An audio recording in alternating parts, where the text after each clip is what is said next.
Eu peço a sua atenção para mim neste momento. Toda a atenção é pouca quando estamos para ouvir a palavra de Deus. O texto no qual nós lemos é um texto conhecido, de todos nós. Trata-se do chamado do até então Abrão. A gente percebe no contexto, queridos, que Abrão morava nas cercanias ali de Ur dos Caldeus, que hoje é chamado de Iraque. Você com certeza conhece o Iraque. É o nome dado hoje para esta região em que Abraão habitava. E o contexto, nós percebemos que o contexto aqui se trata da salvação da humanidade. Perceba uma coisa, que a promessa, a profecia feita por Deus no Éden, no capítulo 3, versículo 15, concernente ao proto-evangelho, a Bíblia nos diz que o plano da salvação, ele iniciou pós a queda já. Mas se você for olhar numa perspectiva eterna, o plano da salvação fora criado já desde a eternidade. Porque a Bíblia diz que Jesus foi crucificado já na sua eternidade. O plano de salvação, então, do proto-evangelho de Gênesis 3,15, quando Jesus profetiza que do ventre da mulher nasceria aquele que esmagaria a cabeça da serpente. Este plano de salvação, desde o início do Gênesis, vem indo ao decorrer da Bíblia Sagrada. Se você ler a Bíblia, você vai perceber que a Bíblia tem apenas uma vertente. A Bíblia discorre sobre a salvação. Não existe outro termo a entender a respeito da Bíblia a não ser a obra da salvação. E quando nós lemos o capítulo 12, a gente percebe que Deus vai proferir uma promessa a Abraão concernente a toda a sua descendência, ou seja, continua aqui o trabalho do projeto da salvação. Só que o que vai me chamar mais a atenção aqui é que este contexto gira em torno de uma promessa. Promessa. Perceba, irmãos, que Abraão ele habitava em Ur dos Caldeus e ele é contemporâneo de Jó, apesar dos Gênesis até Jó tem uma distância muito grande. Jó e Abraão viviam no mesmo tempo, no mesmo período. E nós vamos perceber que aonde Abraão habitava, a adoração ali era feita a muitos deuses, ou seja, era um período em que eles viviam de um período politeísta. Eles adoravam a vários deuses ao mesmo tempo. Abraão ouve a voz de Deus e entende que este Deus no qual falou com ele é um Deus mais poderoso do que qualquer outro Deus que ele já havia adorado, e o resolve seguir. Estes versículos aqui giram em torno de uma promessa. Eu preciso entender que Deus quer que cada um de nós venhamos viver as promessas dele nas nossas vidas. Eu não sei como é que você chegou aqui nessa noite, quem sabe o tempo em que as promessas foram feitas, não é? Quem sabe você vai lembrar aqui de promessas feitas na sua adolescência, ou promessas que foram anunciadas à sua mãe, você não era nem nascido, mas em relação a você, e você vai lembrar aqui nessa noite. Mas o tempo de repente fez você esquecer muitas coisas, e Deus, Ele quer esclarecer para você e aquecer o seu coração nessa noite, porque é tempo de você viver algumas promessas. Porque como foi cantado aqui nesse hino aqui, irmãos, nós não temos nada além de uma promessa. Eu já vou para o texto e a gente vai falando sobre. Quando a gente busca o conceito da palavra promessa, perceba que promessa é um compromisso de se fazer alguma coisa. Aquele que promete algo, quer dizer que está comprometido com aquilo. A primeira coisa que a gente precisa entender concernente a promessas de Deus ao nosso respeito é que aquele que prometeu, aquele que fez a promessa, ele se compromete com ela. Percebe que o Deus que fez a promessa é minha, você. Aí você pensa, mas Deus, esse tipo de promessa é muito difícil, né? Essa promessa. Uma vez o pastor Eliseu Ramos dando aula, ele contou pra gente que Deus tinha falado com ele que daria um hino a ele, que esse hino iria ser cantado em vários idiomas, em vários países, em vários continentes, né? Só que ele adolescente, como é que imaginava? Só que ele novo, como é que imaginar? Só que a gente precisa entender que aquele que faz a promessa, ele se compromete com ela. Amém, queridos? O termo no hebraico para promessa vem da palavra alav, que diz respeito a compromisso objetivo e é a descrição do que é acertado. Alav é da mesma raiz de Elohim. Daí não ser novidade que Deus é um Deus que se compromete com aquilo que fala. A palavra promessa tem na sua raiz da palavra Elohim, que é Yahvé, que é Deus, e é por isso que ele promete, porque ele é a própria promessa. E aquilo que ele promete, ele se compromete para aquilo que ele prometeu se realizar. A gente vive um período aí, irmãos, que muitos prometem muitas coisas, mas ninguém cumpre nada. Aquele que começou a boa obra é fiel para cumpri-la. Você precisa entender o que Deus quer falar contigo aqui nessa noite. Aquele que te fez a promessa está te dizendo que ele está comprometido com você para fazer esta promessa acontecer. Oh, aleluia. E eu sinto pregando, irmão, estou toda arrepiada aqui, porque eu estou pregando o que eu estou vivendo, hein? Eu sempre digo uma coisa: o homem promete o provável, só Deus promete o improvável. O que é o provável? Eu prometer que amanhã eu posso ir na casa do irmão Sérgio, isso é provável. Ainda mais se ele falar assim, pastor, vem tomar uma coca. Mais provável ainda. Isso é provável, isso nós podemos prometer. Quando o Ailton fala, pastor, vem aqui, tem tempo, Ailton. Deixa o sol vir. Isto é provável. Isso você pode prometer, que isso você pode cumprir. O provável você pode. Só Deus promete o improvável, porque só Ele tem poder para cumprir, aleluia, o improvável. Oh, aleluia. E as promessas de Deus vai de encontro, irmãos, aos improváveis. É que tal lindo. Se Deus prometesse só para os prováveis, fácil. Na casa de Jessé, vou prometer para Eliabe, Abinadab, mole. Quero ver prometer para Davi. Ele falou, leva para Davi. O menorzinho da casa.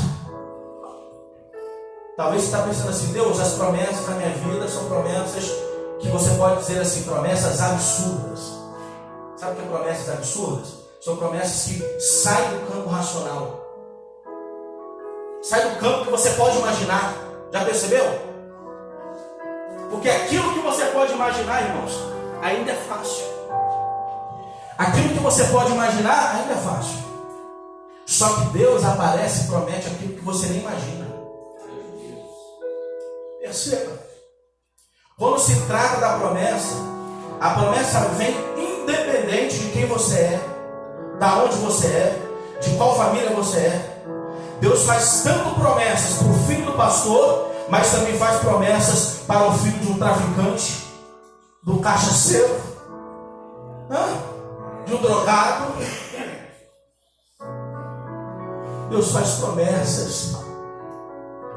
E prometer para o filho de um pastor que ele vai ser pastor é mole. Prometer para filho de um cantor que ele vai ser cantor é mole. Provável. Prometer para o filho do jogador que ele vai ser jogador, provável. Só Deus chega numa casa em que não tem pastor, que não tem missionário, leva um profeta na casa da irmã, e a irmã aponta o dedo e fala assim: Deus manda te dizer.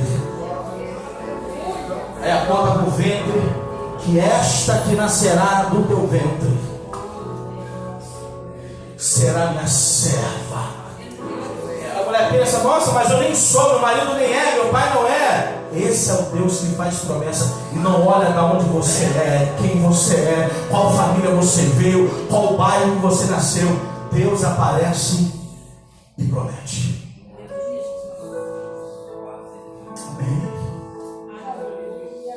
Vamos à primeira lição aqui de Gênesis 12. Primeira coisa concernente à promessa que eu preciso entender aqui em Gênesis 12 é que quem chama e faz a promessa é Deus. Não foi Abraão ou Abrão, foi Deus. A gente precisa entender, sabe por quê? Que tudo parte dele. A decisão de chamar e prometer foi de Deus. Não importa, porque Abraão adorava vários deuses, filho de Terá, mas ele ouve a voz de Deus, e essa voz, primeira e principal, o faz promessas. Eu preciso entender com você que tudo procede primeiramente de Deus. Abraão nem sabia, mas ele fazia parte de uma promessa. Qual promessa? De Gênesis. Pronto, Evangelho 3:15. O plano de salvação passaria por ele. Aqui que está a questão. Você acha que a promessa que Deus fez para você é fruto do acaso? Você acha que a promessa que Deus fez para você é por acaso? Não é. Você pode ter até nascido agora, mas o plano de salvação já vem, ó. Ah, mas por que foi feita a promessa a mim? O plano de salvação chegou até você, mas ele vem já, ó. Ou seja, a promessa não é fruto do acaso. A promessa é fruto da escolha. É por isso que eu peço, irmãos, que todo aquele que é escolhido de Deus, ele leva sobre ele a soberania de Deus. Você pode olhar para quem está do seu lado? Num olhar espiritual, vê se tu vê uma soberania de Deus aí.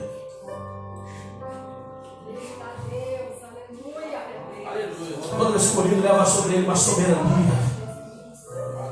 Qual é a soberania? Deus olhou, gostou, viu algo no seu coração que só ele viu. Ele te chamou, te escolheu.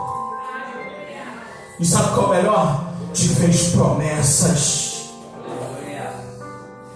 Que honra. Que honra. Se você não sente uma alegria em ter recebido uma promessa do Criador, ele podia, irmãos, ele podia nem contar com você, mas por plano de salvação ele resolveu contar conosco. E toda promessa, vou dizer aqui, toda promessa não é fruto de status, não é fruto de aparência. Toda promessa é para a salvação de almas. A gente vive uma época, eu já falei aqui na escola dominical aqui, a gente vive uma época em que para muitos cumprimento de salvação é status, é a aparência. Esse dia um menino foi pregar numa terra aí que eu conheço bem aí, lá pro lado do sul lá. Pregou, aí saiu do púlpito e postou assim: Deus cumpriu mais uma promessa. Só porque pregou num púlpito famoso. Está errado.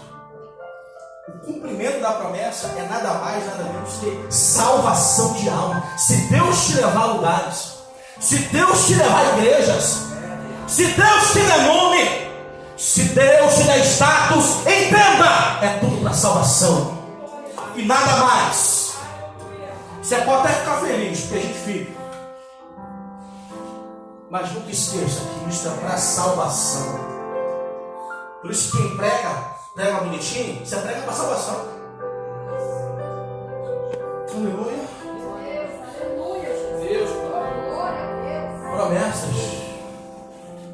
A vida com Deus é uma vida de relacionamento. Porque Abraão conheceu Deus, já foi se relacionando logo. Por quê, pastor? Explica. Abraão conheceu Deus que chamou. Aqui vai entrar no segundo tópico. Primeiro, nós precisamos entender que quem chama e faz promessas é Deus. Segundo, nós precisamos entender que antes da promessa vem o chamado. Olha aí, epígrafe. Deus chama e faz promessas.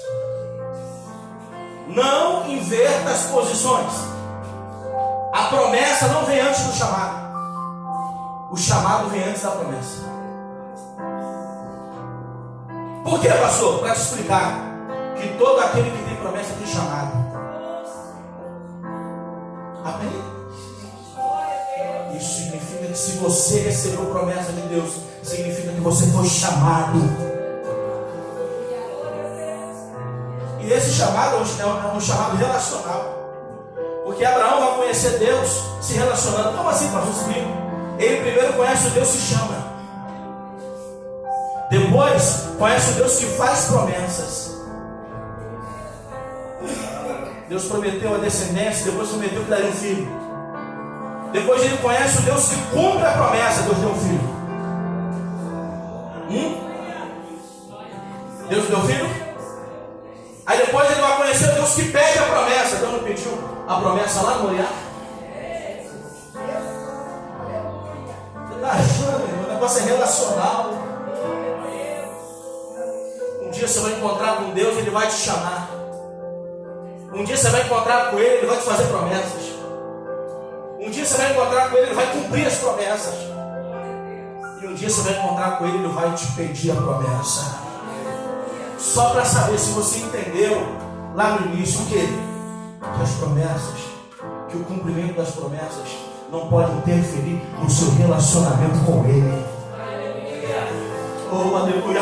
Porque tem muitos aí que receberam promessas e promessas foram cumpridas e hoje dão mais valor à promessa do que aquele que fez. Oh, aleluia. É por isso que Deus te encontrar qualquer hora dessa e te pedir a promessa, meu filho, diga para Ele: a promessa é boa, dá prazer, dá status, dá nome, não é? Dá tudo isso, mas nada se compara com um relacionamento contigo. Eu prefiro o Senhor. Oh, aleluia. Primeiro Deus chama. E detalhe, irmão, você vai entender: Ele chama e Ele promete. O problema, irmãos, é o chamar ou prometer até o tempo do cumprimento. Esse é o problema. Eu estava conversando com um amigo essa semana, ele veio almoçar, ele e a namorada dele na minha casa, depois fui levar ele em casa e ficamos até conversando. E aí Deus falou muito profundo com a gente no carro. Deixei no portão dele e ficamos conversando bastante tempo. E ele é até um pregador, né? Os irmãos até conhecem. É um pregador, prega sempre em vários lugares. Só que ainda não alcançou aquilo que Deus prometeu a ele. Um nome com um pouco mais de peso, uma autoridade maior. E todo aquele que recebeu a promessa, até o período de cumprimento, não é fácil. Não é fácil. E o que você é tentado? Ele estava conversando comigo e me dizendo isso. Às vezes aparece um e fala: faz isso, faz aquilo. Você já tem uma certa idade. Ainda não aconteceu, não vai acontecer. Aí ele conheceu a namorada. Aí ele falou que quando ele foi conversar com a primeira conversa com a namorada, foi essa: a minha vida é assim, assim, assim. Eu tenho 30 e poucos anos, no momento estou desempregado, e eu só tenho uma coisa para te dizer que eu tenho. Eu só tenho uma promessa que Deus me fez, e eu não vou abandoná-la. Ainda que você vire as costas para mim, porque eu estou te falando isso. Ainda que amigos me instruam a ir para outro lado, porque ainda não aconteceu. Eu não largo a promessa. Aquilo falou tão grande comigo. Glória a Deus. As lágrimas desceram na hora, sabe por quê, irmãos? Porque enquanto não acontece, o inimigo manda pessoas para te dizer: abandona. Existe, pô. Mas faz tempo que você batalha e não chega. Faz tempo, o inimigo manda pessoas para te dizer: desista. Porque o período da promessa feita até o cumprimento é difícil esse período. Aqueles que alcançarão a promessa serão aqueles que não irão abandoná-las.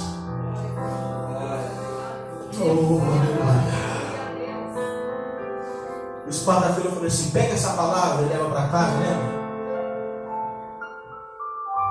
Não sei se alguém tem aqui, eu tenho profecias anotadas. Não sei se você tem. Profecias anotadas no papel. Tem até um livro de uma irmã que canta assim, acho que é a Beatriz, né? Profecias anotadas no papel. Para não esquecer. Apesar que quando Deus fala mesmo com você no coração, você não esquece. Mas você anota. Você não pode deixar as promessas morrer. Porque o nosso Deus é Deus de promessas. Eu disse para você que a palavra promessa, Alá, vem de Elohim, vem dele. Aleluia. Vai aparecer pessoas para você dizendo: para. Vai aparecer pessoas dizendo para você: se desista. Vai aparecer pessoas dizendo para você: não vai acontecer. Essa promessa, a profecia foi da carne. Não é? Tem gente que fala. Mas você sabe se foi da carne ou não. Você precisa entender uma coisa: o quê? Terceiro ponto. Que embora você tenha muitas coisas, você só tem a promessa. Olha o versículo 12, olha só. O versículo 1. Ora, o Senhor disse a Abraão: sai-te da tua terra e da tua parentela, da casa de teu pai, para a terra que te mostrarei. Não mostrou a terra, te mostrarei. Aí no versículo 5 vai dizer: tomou Abraão a Sarai sua mulher, a Ló, filho de seu irmão, e toda a sua fazenda que havia adquirido, e almas que lhe acresceram em Arão. Ou seja, Abraão sai dali com Ló, com Sarai, com algumas pessoas e também com riquezas, algumas coisas dali. E no versículo 1 a Bíblia diz que Deus disse: sai da terra, parentela e da tua casa, e vai para uma terra que eu te mostrarei. Eu preciso entender: Abraão levou muitas coisas com ele, mas Abraão entendia que embora ele tivesse muitas coisas, ele só tinha a promessa.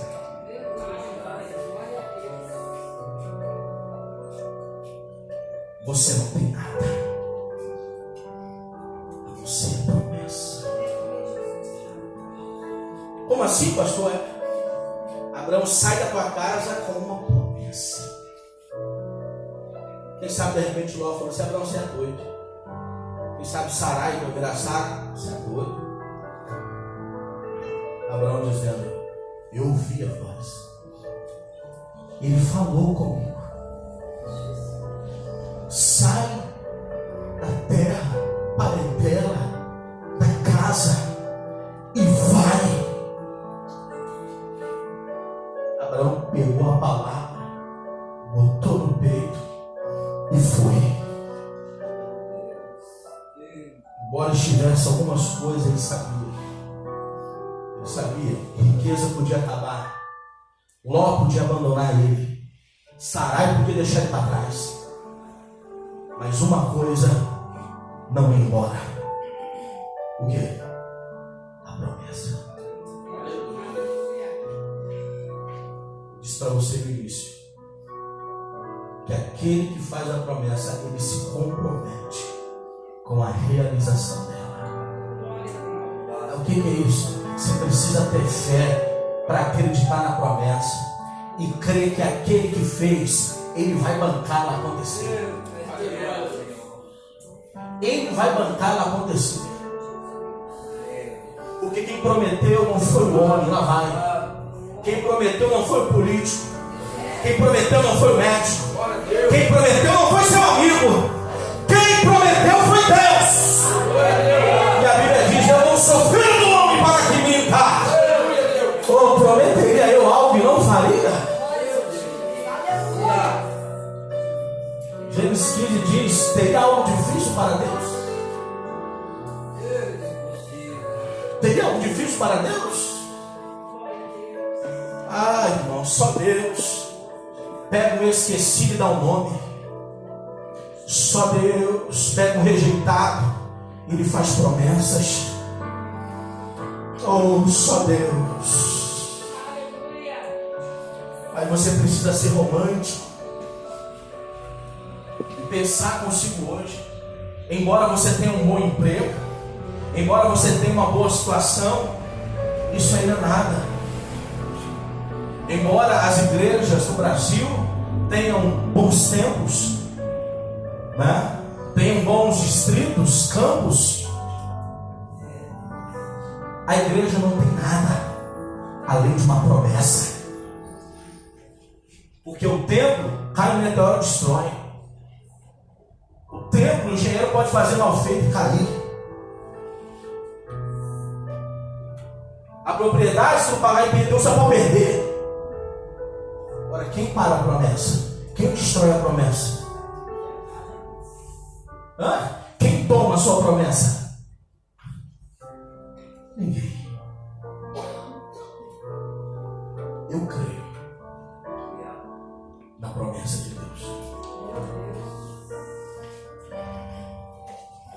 Você crê nisso?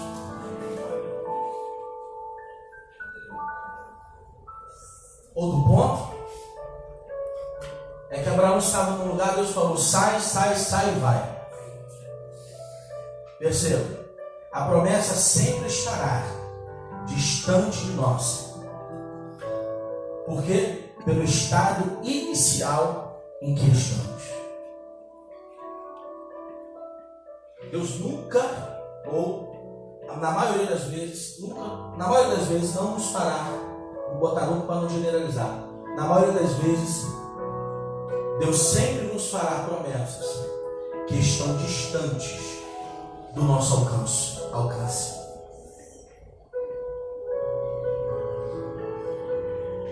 Abraão estava num lugar, Deus disse: vai. Aqui está a questão. Quando a promessa não está no nosso alcance, sabe o que acontece conosco? A gente tende a duvidar. Porque, como eu falei sobre o provável e o improvável, nós, como somos falhos, nós temos mania de acreditar somente naquilo que acreditamos. Que é isso, pastor? Se eu não acredito, não vai. Se eu acredito, vai. E Deus nos faz promessas que estão longe do nosso alcance. Que é isso? Gabriel aparece para Maria e fala assim: você vai gerar Messias. Ela já coloca um obstáculo. Não vai dar porque eu não conheço varão. Ou seja, está fora do meu alcance. Nós temos mania e de fato, irmãos, é aquilo que eu falei aqui sexta-feira, a nossa insuficiência. Sem Deus, nós não teremos condições de realizar nada. Sem Deus, nós não teríamos condições de fazer nada. É por isso que Deus nos faz promessas que estão longe ou fora do nosso alcance. Para quê? Para nos provar, para nos mostrar que, embora a promessa seja para você, que embora a promessa seja direcionada a você, quem vai fazer a promessa se cumprir É Ele. É Ele.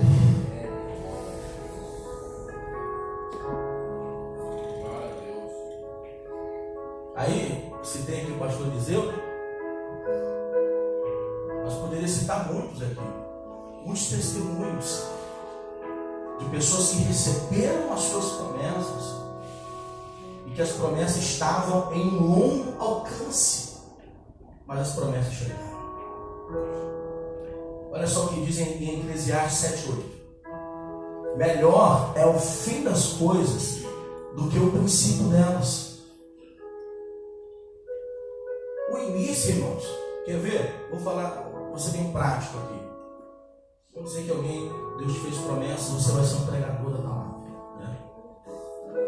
O início, a sua pregação é fraca. O início, a sua pregação não tem muita sabedoria. O início, a sua pregação, ela tem erros, formas de construir, formas de falar. Você fala no início, você fala no final, que era para falar no início. E todos que ouvem percebem. Porque você está no início. Aí quem vê você hoje, até mesmo você não imaginava que você pregaria o que você prega. Imaginava? Aí você nem imaginava que você faria o que você faz. Porque no momento em que a promessa chega em você, pode ser que você ainda não tenha nem sinais dela. Que prometer para alguém que já está pregando que vai ser um grande pregador,